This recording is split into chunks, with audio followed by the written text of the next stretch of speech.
আসসালামু আলাইকুম। আশা করি যে সবাই আল্লাহর রহমতে সেফ আছেন। সবাই জানেন বর্তমানে দেশের পরিস্থিতি কেমন যাচ্ছে। আসলে আমার মনটা খুবই খারাপ এবং খুবই পেইন লাগতেছে যে যা হইতেছে। সো আমি আমার জায়গা থেকে যতখানি করার, it's my responsibility to give you guys a message যে আসলে বর্তমানে যা হচ্ছে এটা মেনে নেওয়ার মতো না। দিন শেষে আমরা প্রত্যেকেই এই দেশের নাগরিক হিসেবে বিলং করি এবং আমাদের নাগরিক হিসেবে প্রত্যেকেরই কিন্তু একটা জাতীয় দায়িত্ব আছে এই দেশের প্রতি এবং এই দেশের মানুষের প্রতি, এবং সেটা অবশ্যই আমাদের ন্যায় এবং সত্যের প্রতি। সো আমার যেটা বর্তমান সিচুয়েশনের যে অবস্থা, এটা এটা যে আসলে আমরা প্রত্যেকেই কিন্তু একটা সময় ছাত্র ছিলাম, স্টুডেন্ট ছিলাম, এবং আস্তে আস্তে আমরা বিভিন্ন সময়ের অতিক্রমে বড় হয়েছি, বিভিন্ন পর্যায়ে গিয়েছি।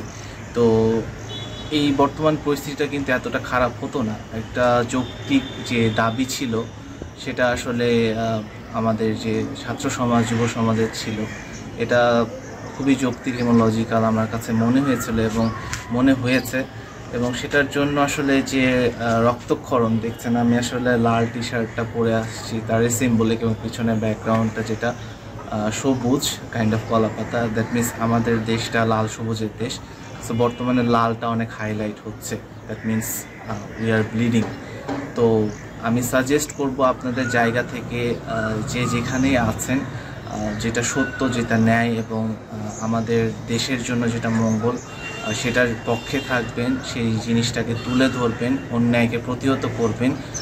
সেটা যে যেখান থেকে পারেন, তার যতটুকু সামর্থ্য আছে, কেউ লিখনির মাধ্যমে, কেউ তার মেধার মাধ্যমে, যে যেখান থেকে পারেন আপনারা এই দেশের জন্য এবং দেশের পাশে থাকবেন, দেশের মানুষের জন্য। আমাদের ছোট ভাই বোন যারা আছেন বা যারা লড়ে যাচ্ছেন, তাদের জন্য দোয়া করবেন, তারা যেন সেফ থাকে, সহি সালামতে থাকে।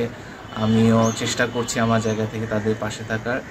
সবাই দোয়া করবেন, যে যে ধর্মেরই আছেন না কেন, কারণ এটা কোনো ধর্মের দাবি না, এটা আমাদের দেশ ও জাতির দাবি। সবাই ভালো থাকবেন। আল্লাহ হাফিজ।